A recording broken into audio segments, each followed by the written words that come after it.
ಏನ್ ಯೋಚನೆ ಮಾಡ್ತಿದ್ಯಪ್ಪ? ಏನಿಲ್ಲ ತಾತ.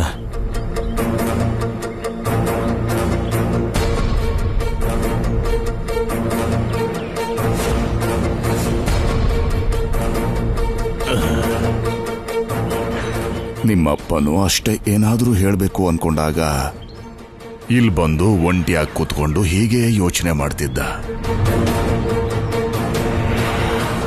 ನೀನು ಏನಾದ್ರೂ ಹೇಳ್ಬೇಕು ಅನ್ಕೊಂಡಿದೀಯಾ? ಈ ಊರಿಗೆ ಕಾಲಿಟ್ಟಾಗ್ಲಿಂದ ಹೇಳ್ಬೇಕು ಅನ್ಕೊಂಡೇ ಇದ್ದೀನಿ. ಆದ್ರೆ ಹೇಗೆ ಹೇಳ್ಬೇಕು ಅಂತ ಗೊತ್ತಾಗ್ತಿಲ್ಲ ತಾತ.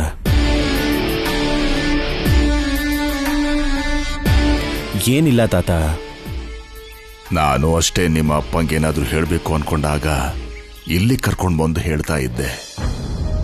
ನಿನಗೂ ಕೂಡ ಒಂದು ವಿಷಯ ಹೇಳ್ಬೇಕು ಅನ್ಕೊಂಡಿದ್ದೀನಿ. ಹೇಳ ಮಗು? ಹೇಳಿ ತಾತ. ಮೊದ್ಲೇ ಒಂದ್ಸಲ ಹೇಳಿದ್ದೆ, ನೀನ್ ಬೇಡ ಅಂತನೂ ಹೇಳಿದ್ದೆ. ಆದ್ರೆ ಈಗ 15 ದಿನ ಕಳೆದು ಹೋಯ್ತು. ನಿನ್ನ ಅಭಿಪ್ರಾಯ ಏನಾದ್ರೂ ಬದಲಾಗಿರ್ಬೋದೇನೋ ಅಂತ ಚಿಕ್ಕ ಆಸೆ. ಯಾವ ವಿಷಯದ ಬಗ್ಗೆ ತಾತ? ಸರ್ಸುನ ಮದುವೆ ಆಗೋ ವಿಷಯ. ಸರಸುನ ಮದುವೆ ಮಾಡ್ಕೊಳ್ಳಲ್ಲ ಅಂತ ಮುಂಚೆನೆ ಹೇಳಿದ್ನಲ್ಲ ತಾತ. ಹೇಳಿದ್ದೆ, ಆದ್ರೆ ಮತ್ತಿಷ್ಟು ದಿನ ಕಳೆದು ಹೋಗಿದೆ. ಸರ್ಸು ಬಗ್ಗೆ ನಿನ್ನ ಮನಸ್ಸಿನಲ್ಲಿ ಏನಾದ್ರೂ ಬದಲಾವಣೆ ಆಗಿರ್ಬಹುದೇನೋ ಅಂತ. ಅವಳು ಬಹಳ ಒಳ್ಳೆವಳಪ್ಪ. ಅವಳನ್ನ ಮದುವೆ ಆಗು. ನಿನ್ನ ಮನೇನು ನಿನ್ನ ಜೀವನನೂ ಚೆನ್ನಾಗಿರುತ್ತಪ್ಪ. ಅಷ್ಟು ಗುಣವತಿಯಾಗಿರೋ ಹೆಂಡತಿ ಸಿಗೋದು ಕಷ್ಟ. ನಿಜಾನೇ ಇರ್ಬೋದು ತಾತ. ಆದ್ರೆ ಇಲ್ಲಿ ನನ್ನ ಮನ್ಸು ಬದಲಾದ್ರೆ ಸಾಕ? ಅಲ್ಲಿ ಅಮ್ಮನ ಮನ್ಸು ಬದಲಾಗಬೇಕು ತಾನೆ. ತನ್ನ ಮನೆಗೆ ಬರೋ ಸೊಸೆ ಓದಲ್ಲಿ ಬುದ್ಧಿವಂತಿಕೆಯಲ್ಲಿ ನಂಬರ್ 1 ಆಗಿರ್ಬೇಕು ಅನ್ನೋದು ಅಮ್ಮನ ಆಸೆ ತಾತ. ಒಂದ್ ಅಕ್ಷರನೂ ಬರ್ದೇ ಇರೋ ಸರ್ಸುನ ಸೊಸೆ ಮಾಡ್ಕೊಳ್ಳೋದಕ್ಕೆ ಅಮ್ಮ ಕನ್ಸಲ್ಲೂ ಕೂಡ ಒಪ್ಕೊಳ್ಳೋದಿಲ್ಲ.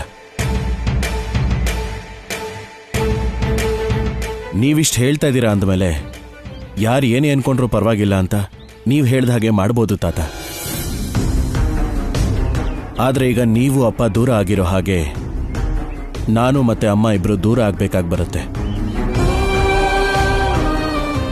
ನಿಜಾನಪ್ಪ. ಸರ್ಸು ಅಂತ ಹುಡುಗಿ ನಿಮ್ಮನೇಲಿ ದೀಪ ಹಚ್ಚಿದ್ರೆ ನನ್ನ ವಂಶ ಎಲ್ಲ ಬೆಳಗ್ತಾ ಇರುತ್ತೆ ಅಂತ ಆಸೆ ಪಟ್ಟೆ. ಆದ್ರೆ ಆ ಆಸೆ ತೀರಲ್ಲ ಅಂತ ನೇರವಾಗಿ ಹೇಳ್ತಿದ್ಯಾ. ಸರಿ ಬಿಡು, ಏನ್ ಮಾಡೋದು?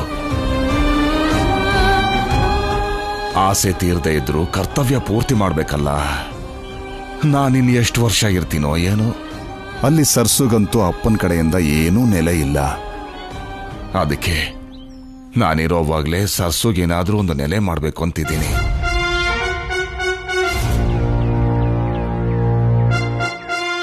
ಒಂದು ಒಳ್ಳೆ ಸಂಬಂಧ ನೋಡಿ ಸರ್ಸುಗೆ ಮದುವೆ ಮಾಡ್ಬೇಕು ಅನ್ಕೊಂಡಿದ್ದೀನಿ. ತುಂಬಾ ಒಳ್ಳೆ ಯೋಚನೆನೇ ತಾತ. ನೀವು ಬಿಟ್ರೆ ಸರ್ಸು ಬಗ್ಗೆ ಇನ್ಯಾರು ಯೋಚನೆ ಮಾಡ್ತಾರೆ? ಒಂದು ಸೂಪರ್ ಆಗಿರೋ ಸಂಬಂಧ ನೋಡಿ ತಾತ. ಎಷ್ಟು ಬೇಗ ಆಗತ್ತೋ ಅಷ್ಟು ಬೇಗ ಒಂದು ಸಂಬಂಧ ನೋಡಿ. ಆಗ್ಲೇ ನೀವು ನೆಮ್ಮದಿಯಿಂದ ಇರೋಕ್ಕಾಗೋದು. ಸರಿನಪ್ಪ.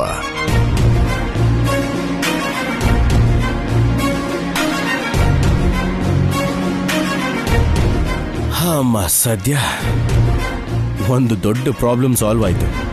ಇಲ್ಲಾಂದ್ರೆ ತಾತ ನನ್ನ ನೋಡ್ದಾಗ್ಲೆಲ್ಲ ಸರ್ಸುನ್ ಮದುವೆ ಮಾಡ್ಕೋತೀಯಾ, ಸರ್ಸುನ್ ಮದುವೆ ಮಾಡ್ಕೋತೀಯಾ ಅಂತ ಕೇಳ್ತಾನೆ ಇರ್ತಿದ್ರು. ನಾನು ಹೌದು ಅನ್ನೋಕಾಗ್ದೆ ಬೇಡ ಅನ್ನೋಕಾಗ್ದೆ ಇಕ್ಕಟ್ಟಲ್ಲಿ ಸಿಕ್ಕಾಕೋತಿದ್ದೆ. ಅದಕ್ಕಿಂತ ಮುಖ್ಯವಾಗಿ ತಾತನ ಹತ್ರ ಪ್ರಾಜೆಕ್ಟ್ ಬಗ್ಗೆ ಮಾತಾಡೋದಕ್ಕೆ ಇನ್ಯಾವ ಪ್ರಾಬ್ಲಮೂ ಇರೋದಿಲ್ಲ.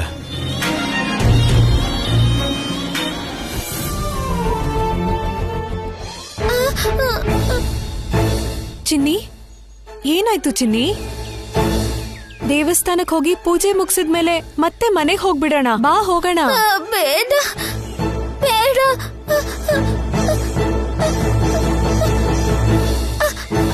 ಅತ್ತೆ ಅತ್ತೆ.